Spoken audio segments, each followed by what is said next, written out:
Assalamualaikum warahmatullahi wabarakatuh. Selamat pagi anak-anak. Kita ketemu lagi ya di kelas pengelolaan bisnis retail. Nah, kita masih membahas bab 2 yaitu tentang manajemen bisnis retail. Nah, hari ini kita akan membahas materi tentang karakteristik dan jenis bisnis retail.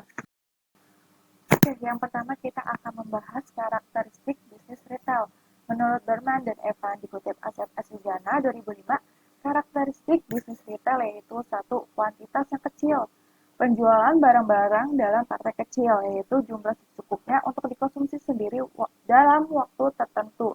Nah, jadi misalnya, walaupun pemilik usaha retail tersebut mendapatkan barang dari supplier atau si produsen dalam jumlah yang besar atau kartonan, tetapi usaha retail tersebut ini menjual barang dagangnya ini dalam per unit atau persatuan gitu. Nah, yang kedua ada impulse buying. Nah, impulse buying misalnya adalah ketersediaan barang dalam jumlah dan jenis yang sangat variatif sehingga menimbulkan banyak pilihan dalam berbelanja. Seringkali konsumen keputusan yang diambil untuk membeli suatu barang adalah yang sebelumnya tidak tercantum dalam pembelian barang sebelumnya. Nah, contohnya misalnya kita lagi ke Indomaret nih, pengen beli uh, mie, mereknya itu Indomie karena Indomie enak ya rasanya. Nah, tetapi di pas kita nyampe ke Indomaret ada diskon nih, misalnya gede diskon mie sedap. Nah, karena kualitas sama-sama Indomie, karena lagi diskon ya udah jadi yaudah deh lagi diskon aja jadi kita beli yang diskon aja mie sedap gitu. Nah, selanjutnya ini yang ketiga ada kondisi toko atau store condition. Nah, dipengaruhi oleh lokasi toko. Nah, misalnya lokasi toko retailnya misalnya ada di dalam mall. Nah, terus juga misalnya uh, terletak lokasinya di misalnya Indomaret dan Alfamart kan biasanya di sekitar jalan raya. Terusnya juga kalau usaha retail tradisional misalnya lokasinya tuh berada di pemukiman konsumen-konsumen gitu ya. Terus efektivitas penanganan barang. Nah, misalnya kalau usaha retail modern kan penanganan barangnya bisa mengambil barangnya tuh secara sendiri ya. Tapi kalau usaha retail yang tradisional ini dilayani oleh si pemilik usaha retail tradisional tersebut, misalnya warungnya. Terus jam buka toko. Nah, jam buka toko misalnya kalau yang minimarket dan Indomaret kan biasanya jam 7 sampai jam 10 malam ya. Nah, kalau usaha retail tradisional ini, dia bukanya tuh tergantung si pemilik usaha retail tersebut. Nah, terus kalau yang usaha retail yang di dalam mall gitu, jam bukanya disesuaikan dengan jam buka mallnya. Terus tingkat harga bersaing. Nah, tingkat harga bersaing ini pelaku usaha retail harus menetapkan harga ini yang pemilik usaha retail harus menetapkan harganya tidak boleh terlalu murah dan tidak boleh terlalu mahal, akan menyebabkan persaingan tidak sehat tentang penentuan harga tersebut. Nah, yang kedua ini ada jenis-jenis bisnis retail. Nah, jenis bisnis retail ini yang pertama bisnis retail menurut skala usahanya. Di sini ada retail besar dan retail kecil. Nah, retail besar ini misalnya pengecer menyediakan barang dalam jumlah yang besar. Jumlah yang besar ini misalnya seperti departemen store ya, jumlah besar. Jadi belinya itu nggak bisa per satuan atau per unit, jadi harus per dus. Nah, terus retail kecil ini adalah barang yang dijualnya biasanya dalam jumlah kecil. Nah, retail kecil ini misalnya kayak di Alfamart Indomaret ya, jadi jualnya bisa per satuan atau per unit.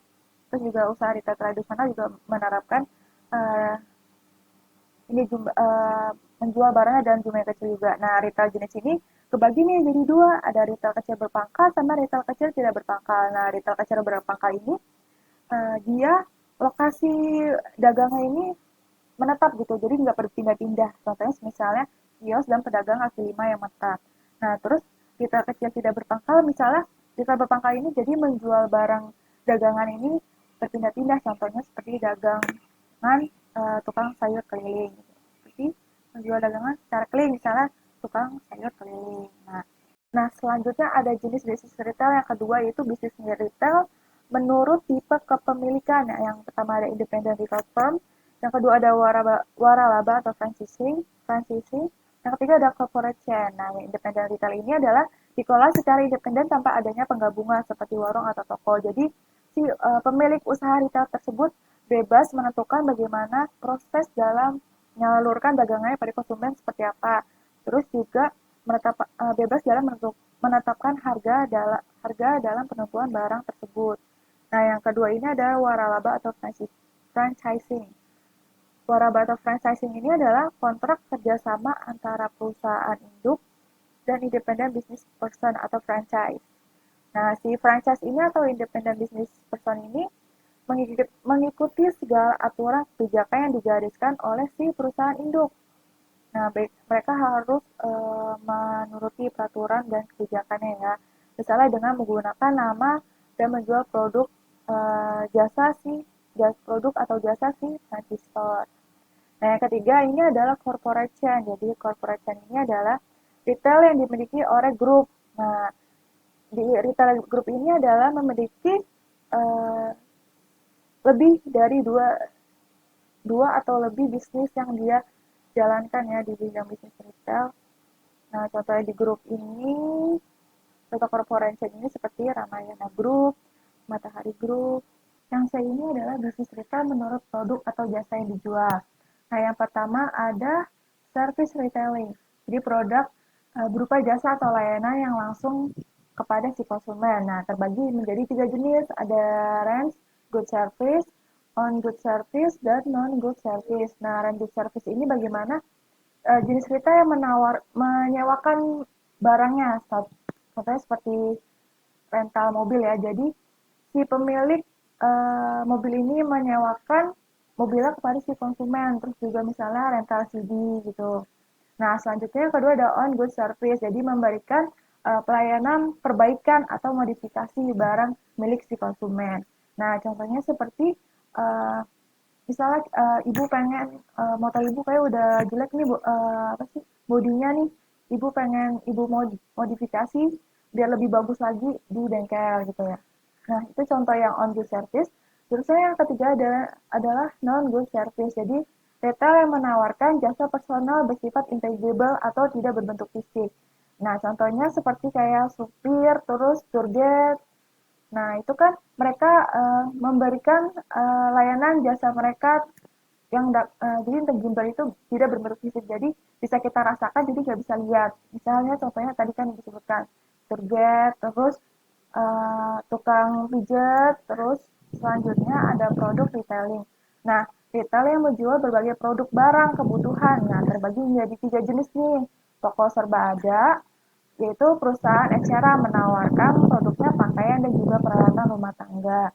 Terus ada katalog, itu barang-barang yang ditawarkan hanyalah barang contoh yang dibayar sebagai contoh.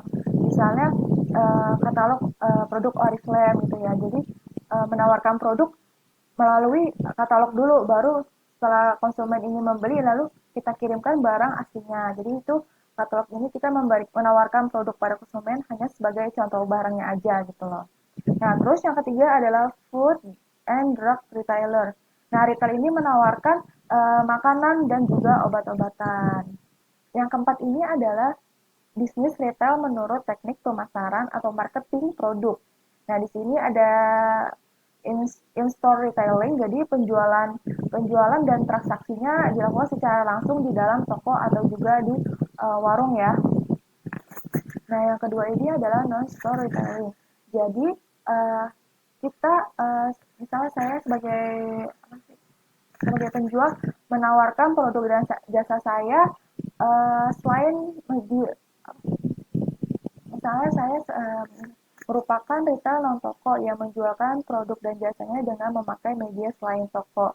Nah, jadi misalnya saya ingin menawarkan produk saya kepada si konsumen, tapi saya menawarkan produknya nggak di toko saya, tapi selain di toko saya, di luar toko saya gitu. Misalnya, contohnya di sini adalah direct selling ya, bagaimana dilakukan secara langsung. Jadi saya menjemput konsumen gitu.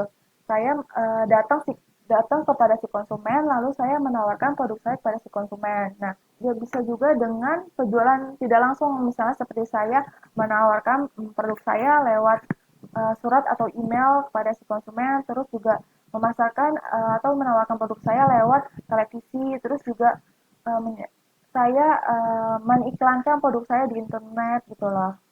Nah, jadi bisa melalui apa saja ya dalam memasarkan produk kita gitu pada si konsumen. Nah, selanjutnya ada vending mesin. Nah, vending mesin ini adalah alat transaksi yang digunakan dalam menjual barang konsumsi. Jadi, menjual barang biasanya sih yang menggunakan vending mesin ini adalah barang-barang konsumsi. Nah, bisa kalian lihat ya contohnya seperti BluePay ya. Jadi menawarkan produk barang-barang konsumsi kan di BluePay bisa ada minuman, terus makanan ya. Nah, biasanya vending mesin ini terdapat di misalnya di stasiun, di halte, terus di bandara dan juga di mall ya. Terus yang kelima ada telepon and media retailer. Retailer. Jadi konsumen tinggal menghubungi pebisnis eceran untuk memesan barang yang dibutuhkan. Jadi ketika konsumen ingin memesan barang, jadi konsumen tuh nggak perlu repot-repot datang ke tokonya. Jadi cukup telepon aja untuk memesan barang tersebut. Nanti setelah itu selanjutnya si retailer terus mengirim barang kepada si konsumennya. Nah, yang keenam ini adalah mail order. Jadi ketika konsumen ingin memesan barangnya kepada si bisnis eceran, jadi melalui mail atau order. Jadi ketika si konsumen ingin memesan barang, konsumen nggak harus ke toko juga kan, jadi konsumen juga harus ke toko dan konsumen cukup memesan barang kepada pebisnis secara melalui mail order.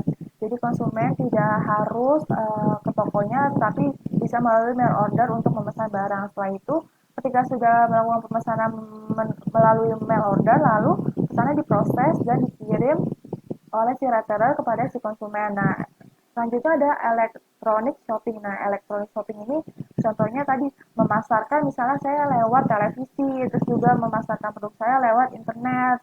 Nah, selanjutnya lewat surat-surat melalui email-email konsumen gitu.